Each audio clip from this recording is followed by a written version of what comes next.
Friends and welcome back to the channel. तो दोस्तों, आज हम बात करने वाले हैं टाइप्स ऑफ आरएनए की।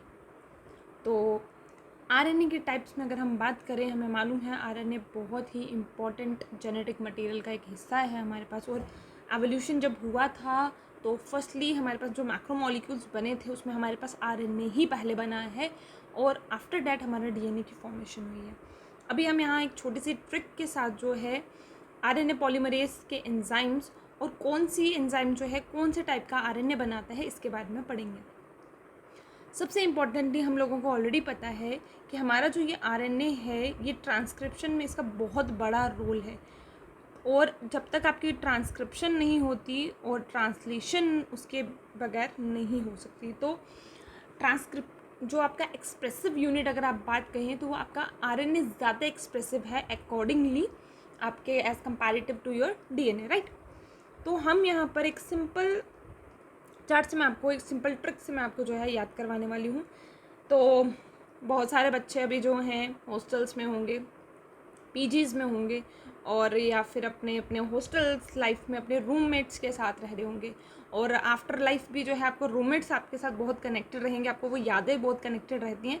तो हमारा यहाँ पर हमने भी उसी रूममेट को आपके आरएनए पॉलीमरेज के साथ कनेक्ट कर दिया, बिकॉज आपके प्रोटीन की फंक्शनल चीज़ जो है यही आपको करवा रहा है, राइट। तो आपको निमोनिक याद रखना है,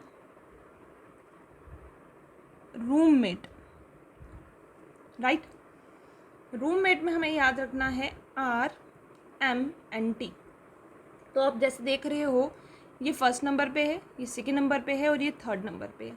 सिमिलरली हमें ऐसे ही सीक्वेंस में याद रखना है आरएनए पॉलीमरेज ट्रांसक्रिप्शन में हमारे पास, क्योंकि हमारे पास डीएनए डिपेंडेंट आरएनए पॉलीमरेज काम करती है, तो हमें यहाँ पे याद रखना है आरएनए पॉलीमरेज जो है, अगर हम ट्रांसक्रिप्शन यूकेरियोट्स की बात करें तो वहाँ आपकी यही आरएनए पॉलीमरेज काम करेंगी।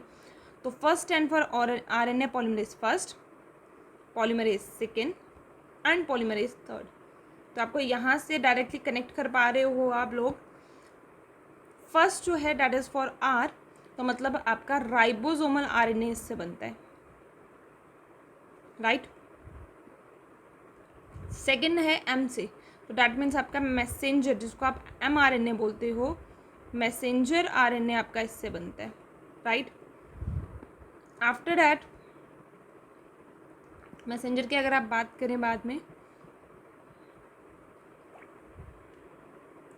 Third that is your tRNA,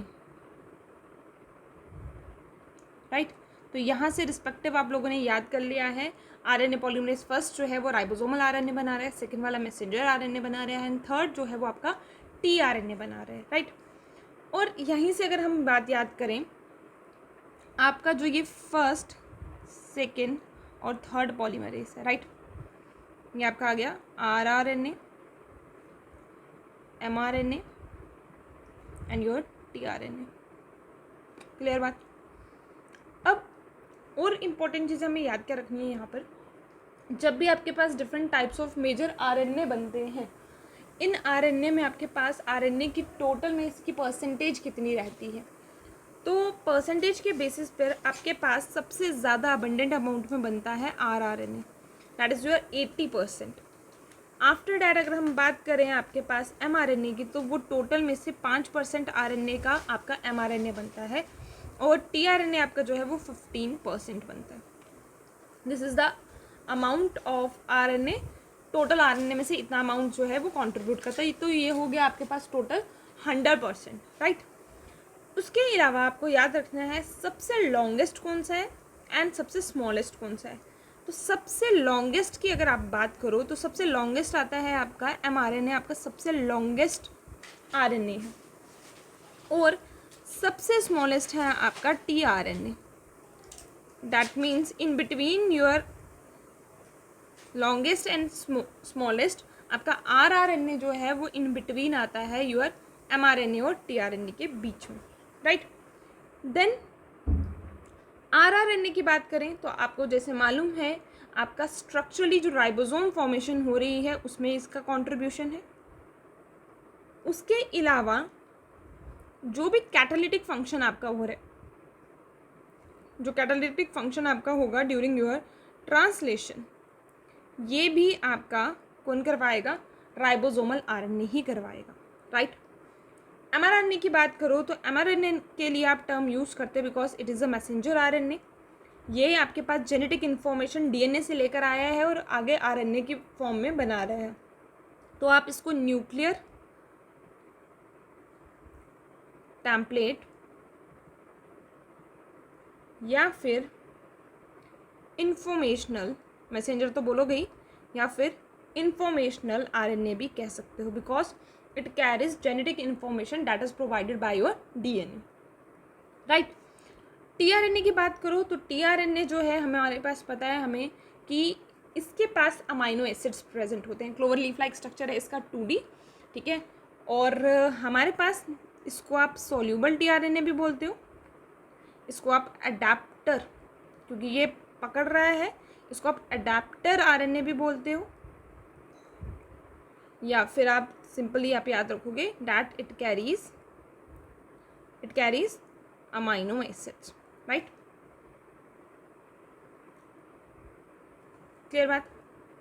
then ये आ गया एक इम्पॉर्टेंट पार्ट। उसके अलावा यूकैरियोट्स के केस में अगर हम बात करें, जो आपकी आरएनए पॉलीमरेज फर्स्ट है, आरएनए पॉलीमरेज फर्स्ट, उसका काम क्या है? तो आपकी आरएनए पॉलीमरेज फर्स्ट जो है आपको याद रखना है, राइबोसोम्स के हमारे पार्ट्स होते हैं लार्जर और स्मॉलर सब यूनिट। यूकैरियोटिक है तो 80S आपके पास होगा, और 80 के फर्दर डिवीजन अगर आप करोगे तो 80 की फर्दर डिवीजन आपके पास 60 और 40 आती है, और उसको भी फर्दर डिवाइड करोगे तो उसके पार्ट्स में से आपका 5.8S आरएनए बना रहा है, 1828S आरआरएनए जो है आरएनए पॉलीमरेज फर्स्ट बनाता है, राइट। टीआरएनए की अगर आप बात करोगे तो टीआरएनए जो है आपके पास आपका राइबोसोमल थर्ड जो है, मैंने जैसे बताया टीआरएनए बना रहा है, एक बात। दूसरा, इसके अलावा आपके जो इसके छोटे कंपोनेंट रह जाते हैं 5S आरएनए की, वो राइबोसोम थर्ड बनाता है। SNRNA ये बनाएगा, टीआरएनए की फॉर्मेशन भी यही करेगा, राइट। बचा आपके पास आपका RNA polymerase second. RNA polymerase second आपका हेटेरोजीनियस न्यूक्लियर डीएनए बनाता है, और सबसे पहले जब आपके पास, आप इसे प्राइमरी ट्रांसक्रिप्ट कह सकते हैं, राइट, इट फॉर्म्स, इट किसके लिए बोल रही हूँ मैं? पॉलीमरेज के लिए। Polymerase second forms primary transcript, और इस ट्रांसक्रिप्ट में आपके पास, बिकॉज हमारा मोनोसिस्ट्रॉनिक जो है जीन रहता है, तो आपके पास इसमें इंट्रॉन्स एक्सॉन्स दोनों होंगे, तो इंट्रॉन्स एक्सॉन दोनों के कॉम्बिनेशन से, इसलिए आप इसको क्या बोलते हो? Heterogeneous nuclear RNA.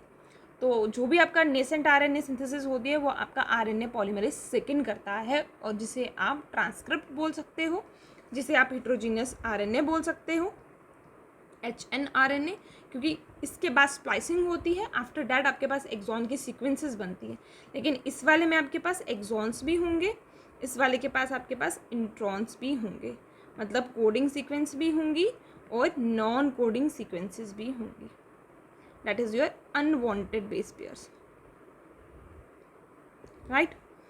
तो ये बिल्कुल सिंपल सा है, लेकिन इस पर क्वेश्चन आता है, इसलिए आप इसे ध्यान से एक बार रिवाइज करें, एक बार अपने हाथ से साथ साथ वीडियो को जब देखें नोट डाउन करें, एक बार रिवाइज करें। मेरे को एक पक्की श्योरिटी है कि आप फिर क्वेश्चन गलत नहीं करेंगे। तो मेरी श्योरिटी को बना के रखने के लिए आपको सिर्फ एक काम करना पड़ेगा, आपको जस्ट एक बार इसको रिवाइज करना पड़ेगा। एक बार आप इसका स्क्रीनशॉट ले लीजिए, बट मैं मानती हूँ स्क्रीनशॉट से ज़्यादा बेटर है कि आप इसको नोट डाउन करें। स्क्रीनशॉट ले लो, लेकिन उसको स्क्रीनशॉट लेने के बाद पहले अपनी नोटबुक पे इसको नोट डाउन करो। एक बार अपने हाथ से जो चीज़ नोट डाउन करोगे वो आपके पास जो है, बिकॉज आपकी लिखी हुई चीज़ में आपके दोनों स्किल्स आपके जो हैं यूज़ हो रहे हैं, आप इसको रीड भी कर रहे हो, राइट भी कर रहे हो, तो आपके माइंड की दो पावर्स हैं आपके, वहाँ पे आप लगा रहे हो, तो इसलिए वो चीज़ आपको ज़्यादा याद रहेगी, आपके एफर्ट ज़्यादा लग रहे हैं। तो तब तक के लिए लाइक करो, शेयर करो, कमेंट करो, और मिलेंगे फिर एक न्यू कंसेप्ट के साथ, न्यू ट्रिक के साथ। Till then see you, bye bye.